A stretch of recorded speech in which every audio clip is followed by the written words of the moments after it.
Thank you for participating on the earnings call to discuss the performance of our company for Q1 FY21. With me, I have my team, Mr. Ghanshyam Rawat, CFO, Mr. S. Ramnaresh, Chief Business Officer, Ashutosh Atre, Chief Risk Officer, Himanshu Agrawal, Investor Relationship, and other senior member of the management team and Strategic Growth Advisor, our Investor Relationship Advisor. The results and the presentation are available on stock exchanges as well as our company website. And I hope everybody has had a chance to look at it. I am happy to inform you that company is consistent in delivery of its operating metrics with AUM growth of 25% year-on-year, PAT growth of 11% year-on-year as per India's accounting, and 33% year-on-year growth as per IGAAP accounting, and gross NPA of 0.46% as of June 2020. COVID-19 pandemic continues to spread across the globe, resulting in disruption to social and economic activities worldwide. India is not an exception, and while a phased reopening was announced by the central government and some local and state authorities have continued to impose localized lockdown on a temporary basis to contain the spread of outbreak. As a result, it is difficult to predict by when full normalcy in life and business operation will be restored. In accordance with RBI guidelines of 23rd May on COVID-19 regulatory package, the company has also extended the moratorium offered to our eligible borrowers for a period of further 3 months till 31st August 2022. But like earlier, we continue to actively engage with all our active customers on a regular basis. Now coming to some details on moratorium. Exposure under moratorium has reduced from 24% as of April to 17.8% as of June. Self-employed customers loan moratorium reduced from 27.7% as of April to 20.2% as of June. Salaried customers loan moratorium reduced from 17.2% as of April to 13.3% as of June. Home loan moratorium reduced from 23.1% as of April to 17.0% as of June. Other mortgage loans moratorium reduced from 26.9% as of April to 20.3% as of June. Exposure under moratorium for 4 months from April to June is 3.7%. Exposure under moratorium for 3 months from April to June is 7.7%.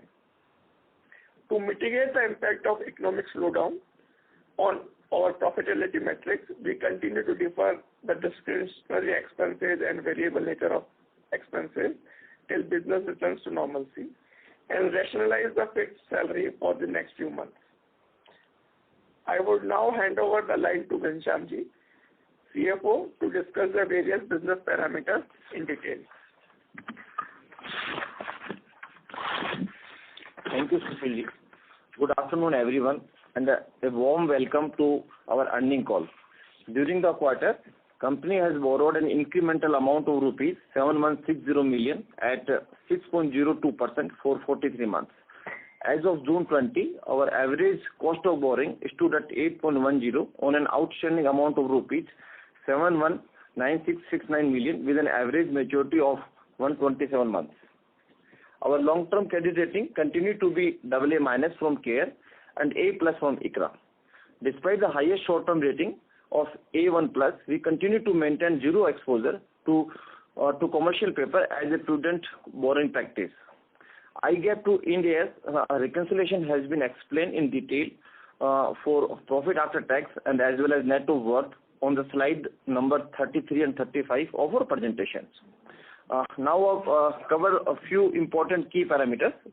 As on 30th June 2020, total number of live accounts stood at 1,07,300 plus that is 27% year-on-year growth. Total number of branches was 251. 14 new branches added in last 12 months. Employee count is 3536 versus 2385 on June 19. Assets under management grew 25% year-on-year to rupees 79,353 million as on 30 June 2020. Product-wise breakup: home loan 73.4%, other mortgage loan 26.6%. Occupation-wise breakup: salaried 35%, self-employed 65%. Disbursement decreased by 68% year-on-year, 2130 million for the Q1 FY21. Spread were maintained above 5% at 5.53% as on 30 June 2020. Our borrowing cost is 8.10 against the average portfolio yield of 13.62%. Further, more detail on the borrowing side. Access to diversified and cost-effective long-term financing. We have a very strong relationship with the development financial institutions. 36.4% are term loans, 23.7% from assignment and securitizations, 20.5% from National Housing Bank, 19.2% from debt capital market, and 0.2% from cash credit. Some details on provisioning. Additional ECL provision of rupees 46.2 million created to consider the impact of COVID-19 during this quarter.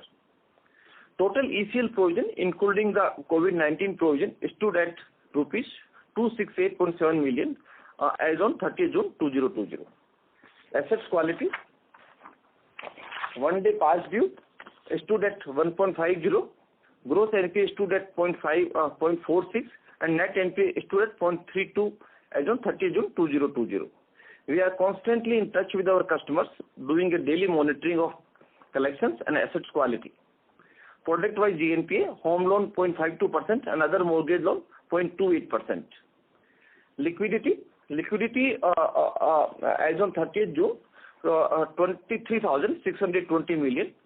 Breakup of that: cash and cash equivalent of rupees 15,050 million, unavailed cash credit limit 1,270 million, documented unavailed sanction from National Housing Bank 4,000 million, documented unavailed sanction from other lenders 3,300 million.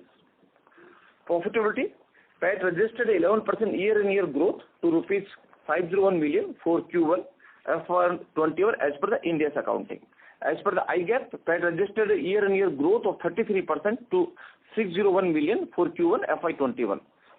ROA was 2.55% and ROE 9.43% for Q1 FY21. We endeavor to maintain ROA of 2.5% and above. As on 30th June 2020, we are well capitalized with a net worth of 21,506 million. Our book value per share stood at 274.6 rupees. With this, I open the floor for Q&A. Thank you. Thank you. Ladies and gentlemen, we will now begin with the question and answer session. Anyone wishing to ask a question, may please press *1 on your touchtone telephone. If you wish to remove yourself from the question queue, you may press *2. Participants are requested to use handsets while asking a question.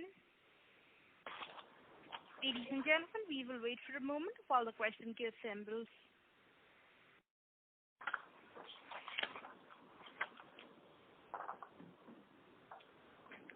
The first question is from the line of Aditya Jain from Citigroup. Please go ahead. Right. Just a couple of questions. So, one, could you tell us the gap between the 17.8% moratorium and the 7.7? So, is it that 17.8 is based on the latest month and 7.7 are people who have not paid even once over the past 3 months? Yes, Aditya. So, 17.8 is, you can assume 1 plus on 30th June, means 82.3% customer has paid the installment and 17.7 has not paid, to whom we have given the moratorium. 7.7% is customer who has not paid April, May, June installment. Okay, so the gap of around 10% have paid at least once in the past 3 months. Yeah, or more. one and more. One, yeah, at least one. Correct. And on the no borrowing cost this quarter, the 6% average in incremental cost of funds. So obviously there would be some one-off items in this. So one, could you clarify what are the components in this which have come at such a low cost, and what are your thoughts on whether they could sustain? Yeah, in this quarter, one important item, as you know, Government of India has given a 10,000 crore to National Housing Bank. We as Aavas got fortunate, we got a first sanction from National Housing Bank and we got immediate disbursement from them also. It is 366 crore rupees got disbursed at 4.95%. Rest money we got at a commercial rate from banks. One paper NCD got subscribed in the market where we able to get a very good price because liquidity is good liquidity in the market. That was I think two major components are there. Got it. Thank you. Thank you. We'll move on to the next question. That is on the line of Abhijit Tibrewal from ICICI Securities. Please go ahead. Yes, thanks for taking my question. We wanted to understand this 64 crores that we have disbursed in Q1. What proportion of that will be top-up loans to existing customers? Abhijit, Q1 we have disbursed 218 crore rupees. 113 crore rupees. Sir, I'm talking about the other mortgage loans where we disbursed about 64 crores. Yes, 31.5 crore rupees. So out of 64, 31.5 crores was in the form of top-up loans. Yeah, so if you will see quarter on quarter a number, so Q4 it was 65 crore rupees, Q3 it was 55 crore rupees. So this quarter, this number has, last year Q1 was 96 crore rupees, this number. Okay, okay. All right. So against 96 crore rupees, this is 31 crore rupees, so 1/3 of, if you will see quarter on quarter. Right, sir. Right. Sir, you just mentioned that you got some lines from the NHB. Did I hear it right? It was 366 crores at 4.95% from NHB? Yes. Yeah, very well. You're right. Okay. And then Ghanshyamji, what is the pipeline looking like? Just trying to understand incrementally where can our cost of borrowings move in terms of if there's anything more other than the 400 undrawn lines from NHB. Is there anything more in the pipeline and how could our incremental cost of borrowings move going ahead? Yeah, Abhijit, we appreciate your question. As we mentioned, we have enough liquidity right now. 1,500 crore plus is lying as a cash in hand in the form of the fixed deposit, which is already borrowed and already taken care in my weighted average cost of borrowing, which we have 8.10. Apart from that, then we have undrawn NHB line also, and then undrawn banks funding also. I quite confident that fresh borrowing will happen around or even lesser than what we have today average cost of borrowing. Okay. Which would mean, Ghanshyamji, that our cost of borrowing should come down further from that 8.1% that we have reported. As Abhijit, we generally don't give forward-looking statement, but we already has I mentioned 1,500 crore will take care of another, let's say, 3 quarter major my funding, because I don't have any repayment obligations. Major repayment obligation already discharged to all the banks and institutions. So mix of bank borrowing, mix of NHB, mix of lending from banks. We are hopeful that the current average cost of borrowing will definitely maintain. Sure. And my last question is to Sushilji. Sir, now that you have already reported something like 82% collection efficiency as on June, and I'm sure, given that lockdowns are now opening, economy is recovering a bit, I'm sure these numbers would have gone up further in July and August. But now, if you were to look at these collections and kind of try to give a qualitative color on how could credit costs move in the remainder of this current fiscal year? Abhijit, right now, on that side, we have done the detailed exercise as we have told, and we do a detailed exercise when we do provisioning also. So I think whatever provision we have done as of 30th June, it is looking appropriate for the balance sheet number which we are saying, because this we have arrived by categorizing the portfolio into high, medium and low category, and then the profiling of customer and their fixed income to obligation ratio. Further, we have reduced this by value of mortgage property in a stress scenario. And third is observing the behavior and assessing the cash flow stress of customer during the moratorium period. And one exercise which we did in July, that any customer who asked for moratorium, we physically meet all those customers. So in July, we have met 20,200 customers. We have done the detailed profiling. What was the customer scenario when we have appraised them at the time of giving the loan, and what is the current position of them, impact of cash flow for them on medium term, short term and long term. Then further we have profile-wise analysis, and we have seen that the difficult profile, which is hospitality and other segment, that constitute only 2.99% of this segment. So we are hopeful that we will be in a much better situation going forward. Also, collections will further definitely improve in coming months. So I think right now whatever we have done, the ECL provisioning is sufficient for the kind of asset quality which we are forecasting for this year. Sure, sir. Thank you for the color and wish you the very best. I'll come back in the question queue. Thank you. The next question is from the line of Piran Engineer from Motilal Oswal Financial Services. Please go ahead. Yeah. Hi, sir. Congrats on the quarter. I just have a couple of questions. Firstly, our mortgage loan average ticket size has dropped sharply from 6 lakhs to 4 lakhs. Is this because of the top-up loan? Yeah, Piran. Okay. And sir, this quarter, how much interest was capitalized? Sorry? How much interest was capitalized? Wherein we, the customers under moratorium, we didn't collect the interest, but we capitalized it in the loan book. Yeah. As Sushil ji mentioned, in April to June, we have seen a decline in our moratorium, 26% to 17.7%. Accordingly, capitalized interest also got reduced. So in overall full basis, we have capitalized 44 crore rupees in this quarter. Okay, during the quarter. Understood. Yeah.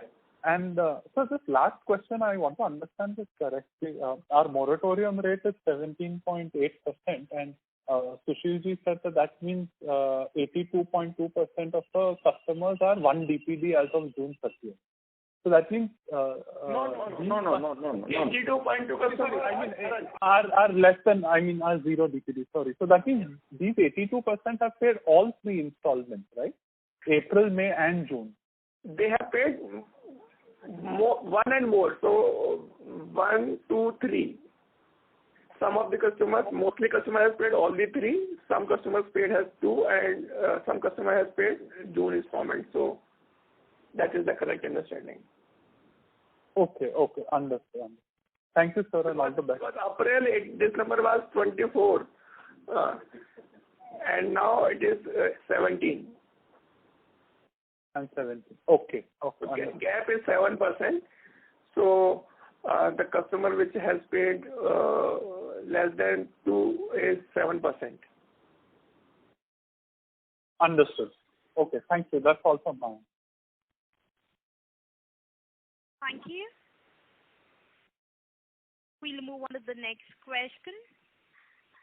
That is on the line of Karthik Chelappa from Buona Vista Fund Management. Please go ahead. Yeah, thank you very much for the opportunity, Sushilji and Ghanshyamji and team. I have 3 questions. Firstly, on the self-employed customer loans who are about 20% still under moratorium and the other mortgage loans who are still 20% under moratorium, what is the profile of the businesses that these customers are in? Just to gauge the kind of difficulties they're facing. Have you done any sort of analysis on that and any color you can give us on the same? Yeah. So, Karthik, we have detailed sheet. I will tell you some of the profiles. So, around 21 plus 15.62 to 36.62% customers are cash and carry business and essential services. Then traders are around 5%.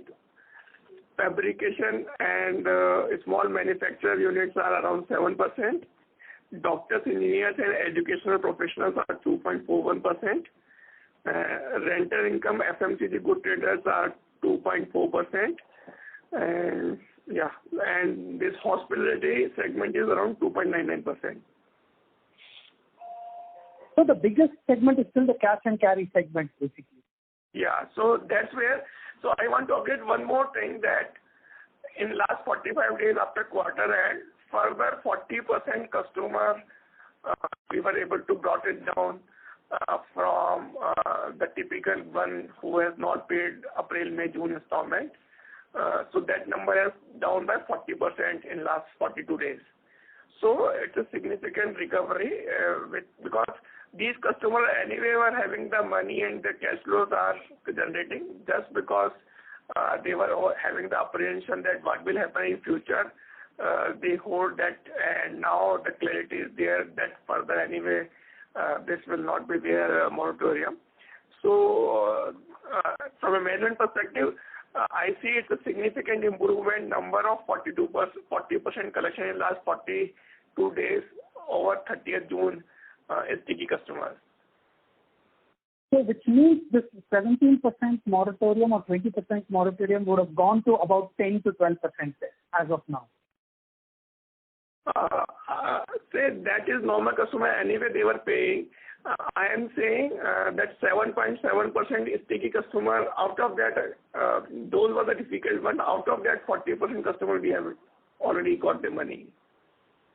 Okay, excellent. That is very clear. Sir, my second question is on the top-up loans and where the ticket sizes in other mortgage loans are also being down drastically.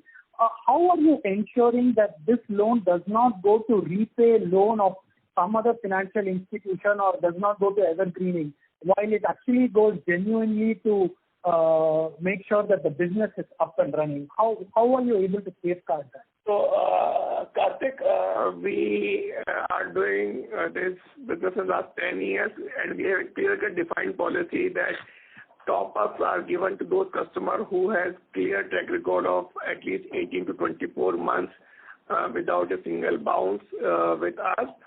Secondly, we at the time of top-up also we do the full assessment of the customer, take their latest CIBIL scores, reports and where they have whether they have loan from somebody else, whether in those loan also whether they are defaulting or not. If they are defaulting in there also, then customer again is not eligible for then this customer has not taken moratorium either on our loan or any other financial institution loan from where they have taken the money. And then in this case, certain most of the time customer defines for what purpose he is taking, and to the extent possible we do the post disbursement verification also that money is going to utilize for the purpose which they have stated. Okay, great, excellent. And my last question, Sushilji, is out of your AUM book in Rajasthan, what percentage of the AUM will have ticket size above 10 lakhs? Just we have the letter in the Rajasthan. So overall hai. Karthik, for specific Rajasthan, we will come back to you. But for overall, more ticket size. 10 lakh plus.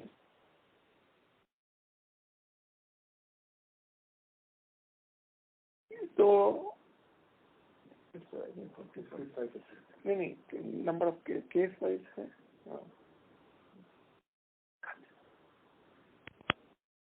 Just give me 1 second. Sure. So Kartik will come back to you on this by the end of the call. We don't have. Not a problem, Sushil. Basically, the number of cases where you have the ticket size greater than 10 lakhs overall, if possible, to Rajasthan. That will be all from my side. Wish you and the team all the very best. Thank you, Sushil. Thank you. Yeah. Thank you. The next question is from the line of Mayur Patel from IIFL AMC. Please go ahead. Hi, Sushil. Thanks for taking my question. I don't know, I just joined a bit late, whether you answered this or not. What percentage of your book do you expect to go into restructuring, if at all? Mayur, I don't think so. We are considering any case for the restructuring in our book at this point of time. Okay, even with this closer to 20% kind of moratorium book, you didn't expect any of these would require restructuring? I've told that from 30th June also, right now we have already 40% success in taking the money from the customer, and because most of our customers are small ticket size, having 200% security, average loan installment is around 12,000. We don't think so there is a requirement of restructuring, and we have not received customer requests also till now for any of the customers. Okay. And are you guiding on overall credit cost for this year? What should be the range or anything? No, so I have given this answer in the last question that as a management practice, we have a detailed exercise on the basis of which we do the ECL, LGD, PD, and ECL calculations. And profile-wise, FOIR-wise, risk-wise, low, medium, and high, then loan-to-value ratio in the distress scenario. And accordingly, whatever is coming out, we have provided in the balance sheet. So as of now, I think we are in the right direction, and the money which we have provided, I think, is sufficient for the risk which we have on the balance sheet. Thanks. I'll come back for more questions. Thank you, Sushil. Thank you. The next question is on the line of Akriti Kakkar from Goldman Sachs. Please go ahead. Hi, sir. Can you hear me? Yeah. Thank you for taking my question, sir. The morat percentage that you've specified, is this moratorium overall or does it include part payment as well? No. So can you clarify your question? Because say you are asking this 18.3%, no? 17%. 17%, yes. Does it include part payments with the EMIs as well? No. It's full 100% EMI recovery. Okay. All right. And my second question is on the bounce rate, sir. What is the bounce rate for July that you've been seeing? I think it has improved by 8 to 10% over June. Exactly numbers are I need to check, but it is improved from the June 8 to 10%. Okay. All right, sir. That's helpful. And one last quick question, sir. What is your view on the restructuring guidelines, if you can share that with us? Also, the 7% loan book that you've specified that has not paid any installments, would that need to be restructured? No, so I have told Akriti that out of this 7.7 also, we have got almost 40% money. In 40% of the cases, customer has paid money in last 42 days to us. And as of now, we are not seeing that any account to be restructured, and we have not received any request also from the customer. Given that average ticket size of 9 lakh, 200% security level, and average installment of 12,000, we don't see there is a requirement of restructuring in our book. All right, sir. That's very helpful. Thank you so much, sir. Thank you. We'll move on to the next question. That is on the line of Saurabh Kabra from Nippon India Mutual Fund. Please go ahead. Good evening, sir. Congratulations on the good set of numbers. I just have two questions. When we say 82% collection efficiency, what all do we include in the numerator and denominator? Saurabh, this is not collection efficiency. This is actual portfolio. Collection efficiency is much better than this number. And so this is like if you have 100 accounts live, 83 accounts we have money recovered and 17 has not paid the installment. So this will not include the overdue amount received in the month of June. It will include the current month collection versus current month installment due. No, so it's like anything which is due in the account has got collected. So collection efficiency, it will see, say this 83% customer, out of them somebody can pay 1, somebody can pay 2, somebody can pay 3 installment also. So if you will go by that way, I think the collection efficiency will be much better than this number. So this is like 1 installment per customer collected in the month of June, if I understand correctly. As of June, 83% customer has no due in their account. I hope so. Sushil, you got clarification. Otherwise, I will add one line here. Like there is a confusion in the market, but we run our books of account every month and we close the books of account every month. Like so we mentioned April month 24% our moratorium. So April month got books closed with a 24% moratorium. If any customer comes in the month of May out of moratorium customer, then he has to pay installment for the month of May. Then if he want to pay month of April, then he has to do part payment to me. We are not keeping our books of account open for moratorium. Okay. Every month. Now in this the June month, 17.8% books got under moratorium. Rest of the customer has paid their EMIs. Full EMI. Even somebody has paid part EMI, that is part of moratorium. Okay. And sir, another point, how would this number look in the month of July? So Saurabh, I have given one number that the sticky account which has not paid any money in April, May, June is 7.7. Out of this also 40% customer has paid in last 42 days. Okay. Okay, sir, sure. Thanks a lot. Thank you. The next question is on the line of Bhavesh Kanani from ASK Investment Managers. Please go ahead. Good afternoon, everyone. Sorry for harping on this 7.7% again. But just to get clarification on the same.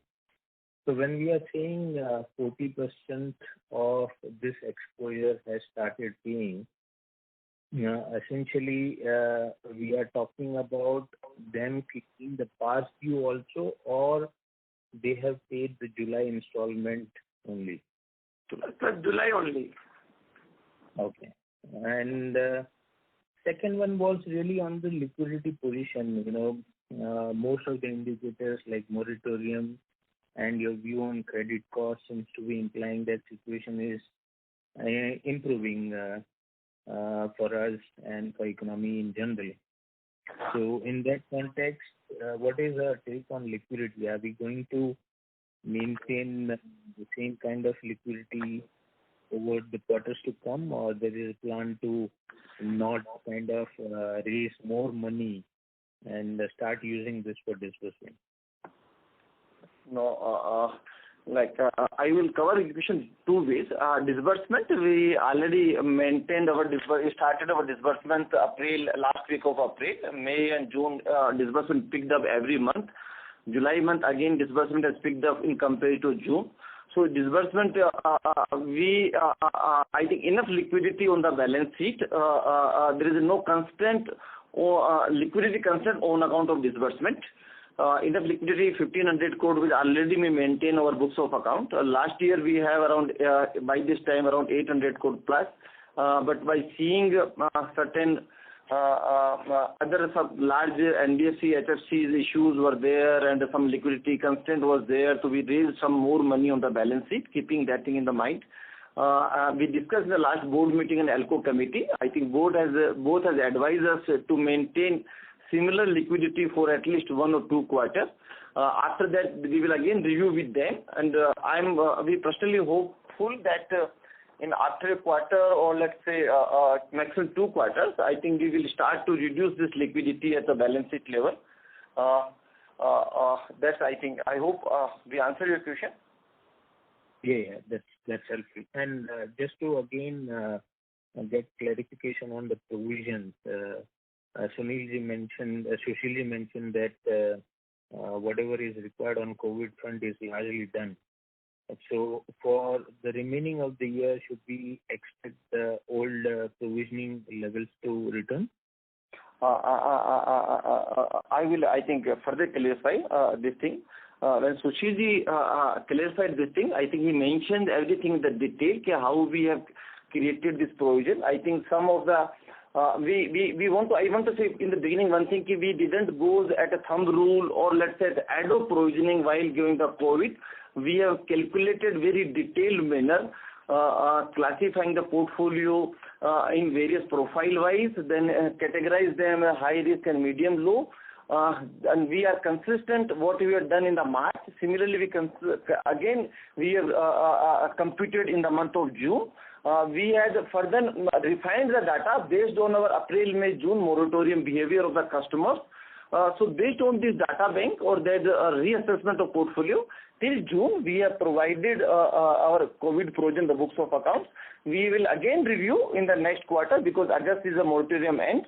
September will be the first month where the real collection will happen, and by December, almost 4 months will be covered for any slippages. Everything will happen by that time. So we are quite hopeful by seeing a granular book. Till now, whatever provision required we have built up. We didn't see any major challenge, but we will keep in reviewing this portfolio, this provision requirement every quarter. Let me put it this way, sir. So we did a review. We have certain assumptions in the last review as well as this review. Certain assumptions have changed which required additional provisions in Q1. From this point on, what are the areas or what are the risks that can re-emerge or new risks can come up which can still require us to keep providing higher in coming quarters as well? Is there anything that is kind of keeping you more alert? As of now, no, but future is uncertain. How the month go forward, let's say this August and September. Okay, and if you can just talk about what was the change in the 2 reviews that you mentioned? Yeah, I will update. I will update. When we have a risk classification in the month of March, and then we given them a high, low, medium risk miscategorized. It was based on our presumption that hospital sector will have the highest risk weight, and this government salaried will have the lowest risk weight. We have tested the entire portfolio because under self-employed we have around 17 major categorization in that portfolio. Similarly, salaried we have the 3 major categorization in that portfolio. Based on our past experience, we have given them a low, medium and high. But based on the now current moratorium, how the customer behaved in the 3 months, we have done a categorization of that portfolio. Accordingly, we have recomputed our provisioning requirement for this quarter by seeing the true experience of that. Second thing, like Sushilji mentioned that on LTV front, when we computed LGD, whatever 80% above book on the LGD at March 20, we have given them a higher loss given default, and accordingly we have provided higher provision in the March 20 accounts. But in June, we brought down 80 to 75% because few interest got capitalized on those accounts.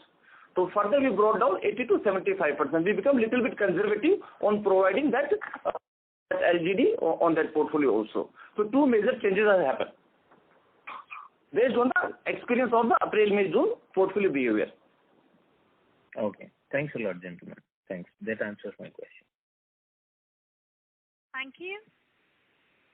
We'll move on to the next question. That is on the line of Arvindan Jagannathan from JK Capital Management. Please go ahead.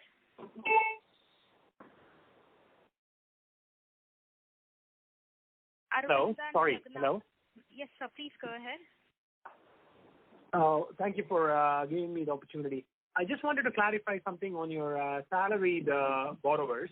You said 35% of your borrowers are salaried borrowers, and they're also having some moratorium, which is actually smaller than the self-employed. And they have 17% moratorium, which has come down to 13. Can you explain why there is I feel like this moratorium is still a little bit high for salaried class. So why would they go for moratorium if their salary levels are safe, or do you think it's due to the risk of losing job or anything like that? And what is the loan yield on these borrowers compared to the self-employed? Thank you. So I mean, there are two things. So first, I will reply. So we have around 100 to 150 basis point difference between the salaried and non-salaried portfolio on the pricing side. Again, coming back to the reason that salaried customer, why they are taking moratorium. So when we fund salaried customer, we take 50% FOS, fixed obligation to income ratio, normally. In some cases, people have either salary cut for some percentage, or even in government department, the salaries are getting delayed. So these customers are, say, out of 3, they have paid 1 installment. Out of 3, somebody has paid 2 installments.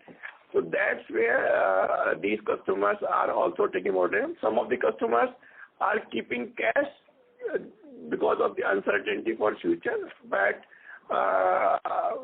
the job loss for this kind of customer is very minimalistic, because we have checked every customer who has asked for moratorium. So we are hopeful that they will come back to normalcy in next 1 quarter itself. Can you ask me one more follow-up on this? Sorry, sir, but we are not able to hear you clearly. Can you hear me now? Yes, much better. Thank you. Can you hear me now? Sorry. Yeah, please. Yeah, please go ahead. Okay, I'm sorry. I was working from home, and I was like switching with some kind of speaker for Bluetooth. I apologize that. Okay. The question I wanted to ask is, you said the differential between salaried and non-salaried is 130 basis points. I guess your non-salary, the salary class yield also is in double digits when current market rates are quite low. Could you explain, like, why would that be the case? Like, if a salaried class can borrow home loans around 7 or 8%, what is your driving factor? Like, what is your edge in terms of seeding loans to salaried class at a slightly higher rate? Yeah. So, Jagannathan, as you know, our company, we work mostly in Tier 2 to Tier 5 cities. And in Tier 2 to Tier 5 cities, certain time customers don't have the access to formal income sector banks. Second, most of the time, it will go our database. We have around 40 to 45 customers, which is first to credit. And these customers doesn't have the CIBIL scores. So at the time of borrowing, once the CIBIL score is not there, so it's I think we are the preferred choice for them for getting the funding in Tier 2 to Tier 5. I think that's why this customer choose us. And secondly, we are mostly in single unit or not in apartment properties, where customer has the property and land, and they try to construct the house. And there also it's a stage-wise construction. So in Tier 2, Tier 5, and ticket size is low, around say 10 lakh and 15 lakh. There, most of these formal income sector banks doesn't have the preference, because for every 2 lakh you need to go to customer's place, do the visits. So they tend to fund mostly more of the middle income and upper income side of customers. For these low income customers, which is LIG, we have created our niche with the service request and the kind of in-house risk model which we have created. Okay, understood. And how much of these salary class is private sector versus like a government servant? I think around 35 to 40% are government salaried customers, and rest of them are private salaried customers. Understood. Thank you. That's all. Thanks.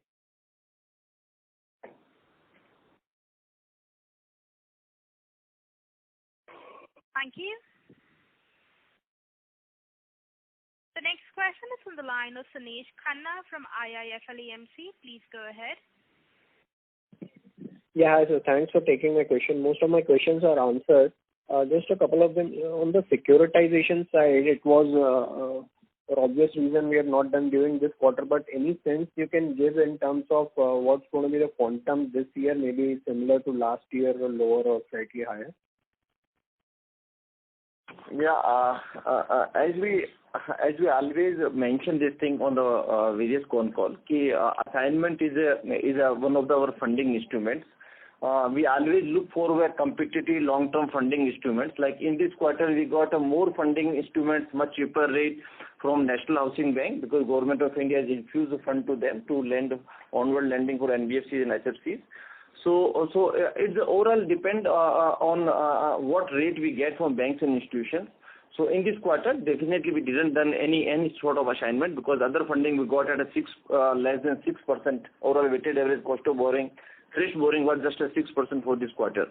So in future also, it will depend upon what rate we get on assignment and securitization with the banks and institutions. Obviously, in this quarter, other reason was obviously banks are not able to depute their official to do an assignment transaction. But that was a secondary reason. First reason was main reason was other instruments are very cheap available to us, which we have borrowed. Yeah, going forward, as we found a good liquidity rate from bank side to buy our retail book, definitely we will do the transactions. Right.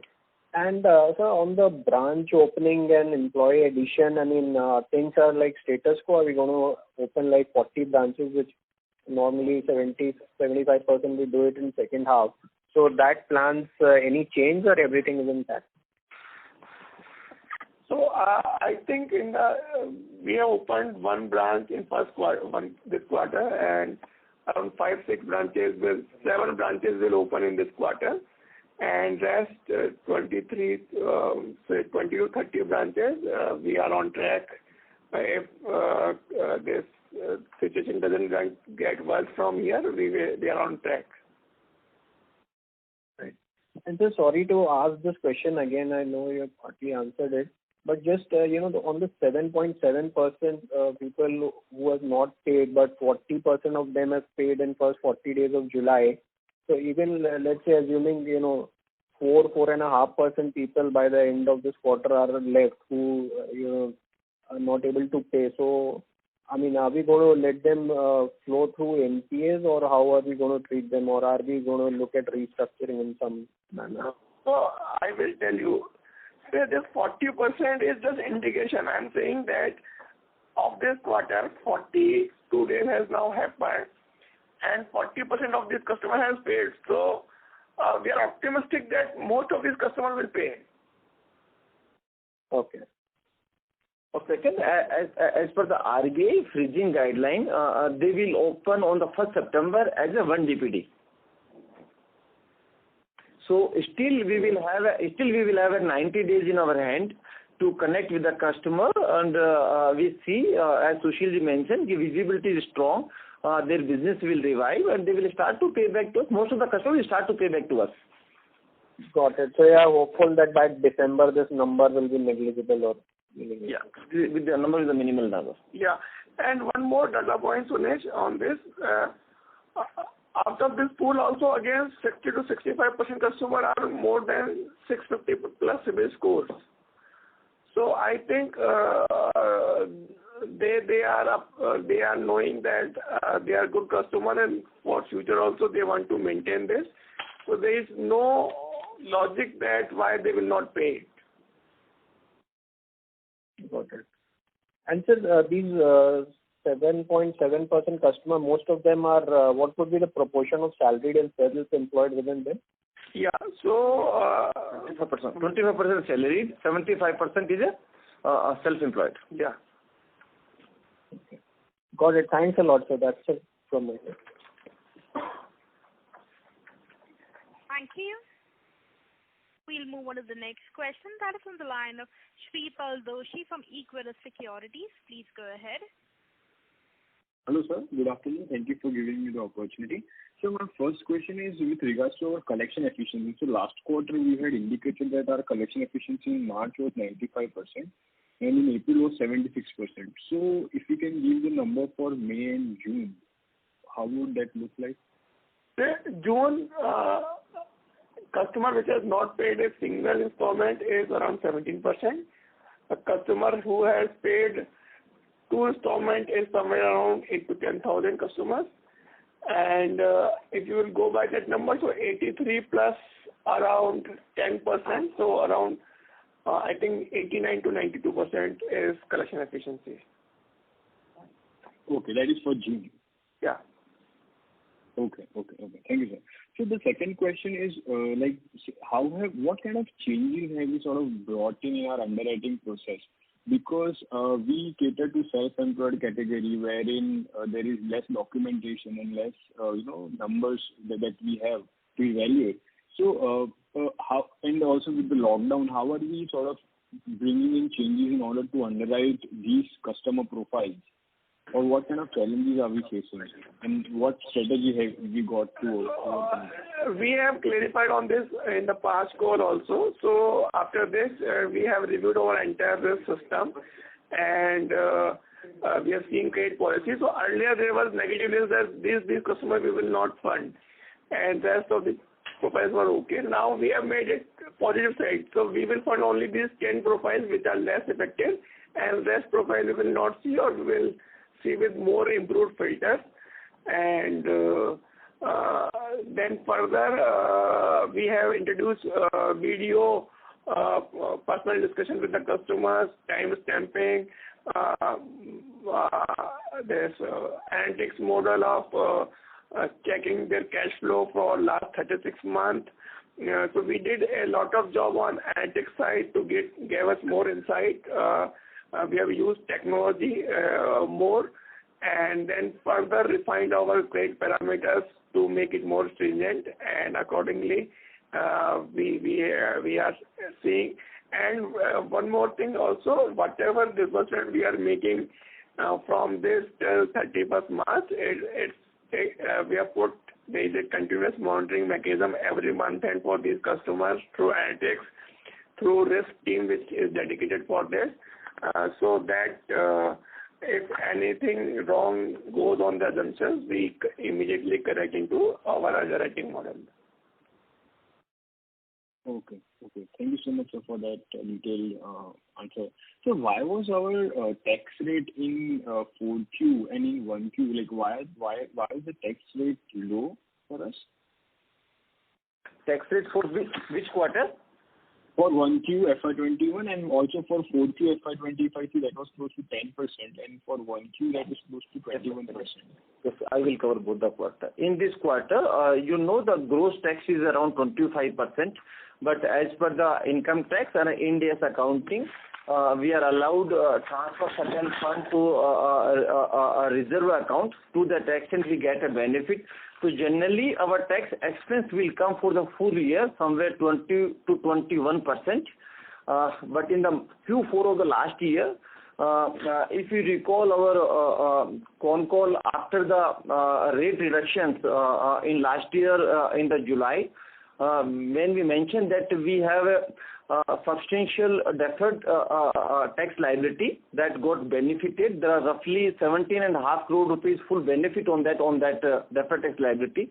That we had took a benefit of that liability in 3 quarters, individual quarter. 6 crore rupees got benefited in the Q4 also on that account. And then one benefit was there, 80 JJ, which also generally come in the last quarter because we have to complete continuation is required till last year, till the year completion. So that benefit also come in the last Q4. So both benefit has given roughly 7-8 crore rupees tax benefit in that quarter. If you add that 8 crore rupees in that quarter, you will get 20% taxation. Okay. So for FY21, we should look at the 21% effective tax rate, right? Yeah. Okay. Thank you so much, sir. Thank you so much. And good luck for the next quarter. Okay, thanks. Thank you.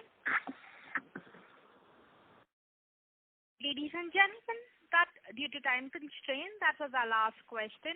I now hand the conference over to Mr. Sushil Kumar Agarwal for his closing comments. Yeah. Thank you all for attending the call. To summarize, at Aavas, we aim to be one of the key enablers in broadening and deepening of credit facilities to unserved and underserved customers in the semi-urban and rural areas. We feel we are on the right track with our approach of consistent and sustainable growth aided by our in-house execution model. True test of any business model always happens in tough times, and we are confident that, like in the past, we will be able to successfully navigate the current crisis also. Thank you so much for your time. For any further information, we request you to get in touch with Himanshu Agarwal in our investor relationship team or SGA, our investor relationship advisor, and they would be happy to help you. Thank you very much for your patience listening and continued support to us. Thank you.